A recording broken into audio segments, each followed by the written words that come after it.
Assalamualaikum warahmatullahi wabarakatuh.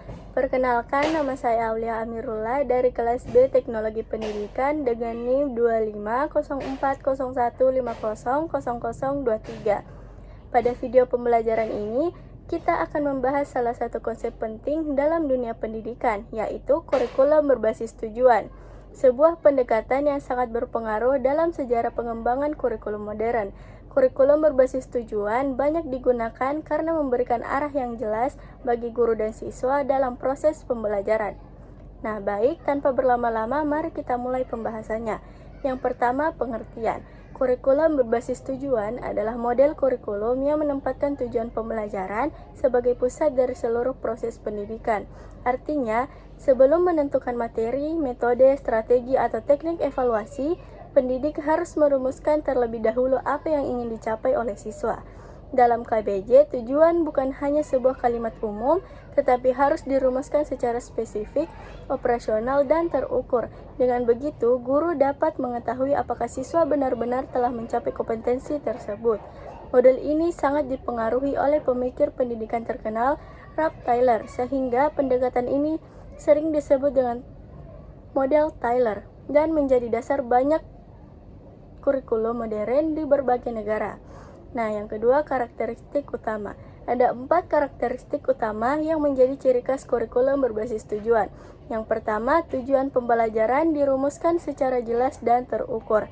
Contohnya seperti siswa mampu menjelaskan proses fotosintesis.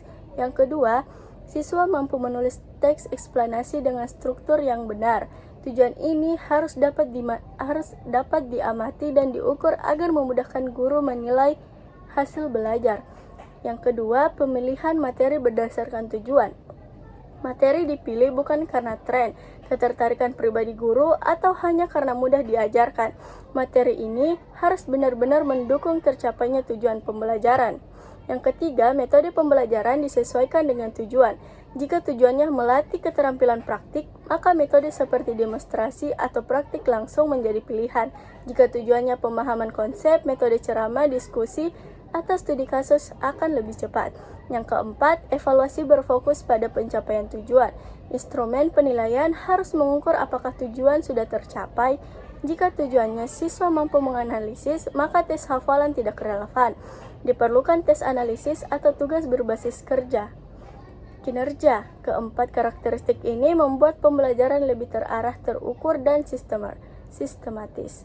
Yang ketiga, 4 langkah model Tyler. Ralph Tyler merumuskan 4 pertanyaan mendasar dalam menyusun kurikulum.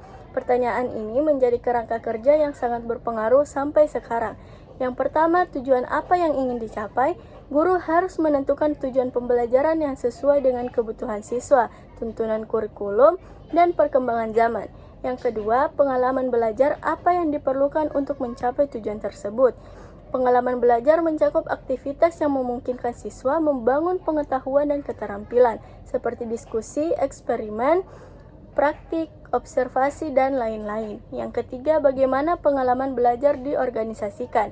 Pengalaman belajar harus diatur secara sistematis, mulai dari materi yang mudah ke sulit, dari konkret ke abstrak, atau berdasarkan urutan logis tertentu. Yang keempat, bagaimana mengevaluasi pencapaian tujuan. Evaluasi tidak hanya berupa tes, tetapi juga bisa berupa proyek, presentasi, portofolio, atau penilaian kinerja. Yang terpenting adalah evaluasi benar-benar mengukur tujuan yang sudah dirumuskan. 4 langkah ini menjadi fondasi utama kurikulum berbasis tujuan dan digunakan di banyak negara hingga kini. Adapun kelebihan dan kelemahannya yaitu tujuan pembelajaran lebih jelas dan terarah. Ini membantu guru menerapkan pembelajaran yang fokus dan tidak melebar. Pembelajaran lebih sistematis. Semua langkah ini, mulai dari perencanaan hingga evaluasi, mengikuti arus logis, memudahkan guru dalam membentuk evaluasi. Karena tujuan jelas, guru dapat membuat soal atau rubrik yang sesuai, membantu siswa memahami harapan pembelajaran. Siswa mengetahui kompetensi apa yang harus dikuasai.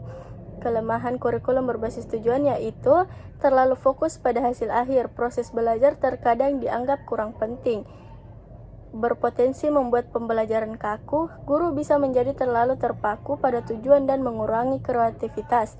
kurang cocok untuk mata pelajaran yang menekankan kreativitas, misalnya seni, musik, atau kegiatan bebas eksplorasi. Tidak selalu sesuai dengan kondisi kelas yang berubah-ubah. Siswa memiliki gaya belajar dan kecepatan yang berbeda, sehingga tujuan yang terlalu ketat kadang sulit dicapai semua siswa.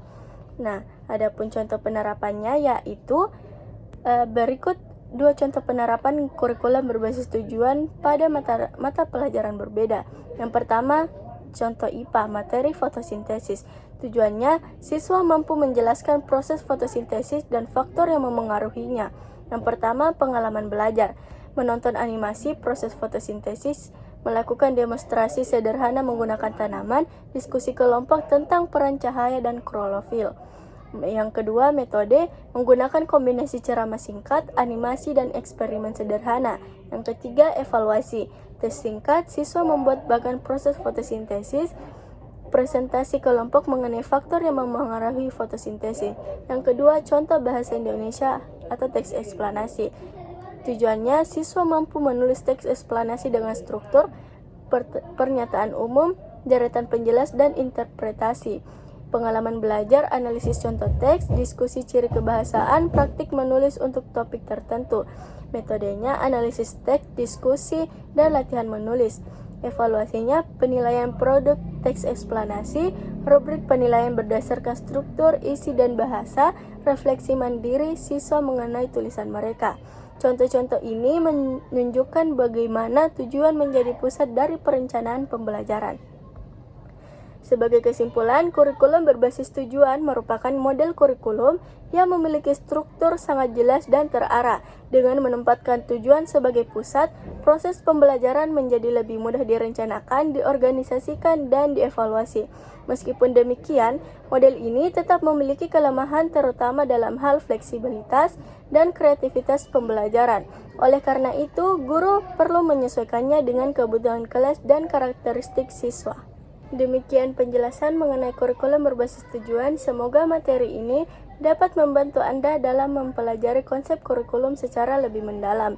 Ingat bahwa kurikulum bukan hanya tentang tujuan, tetapi bagaimana kita membangun pengalaman belajar yang bermakna. Tetap semangat belajar dan sampai jumpa.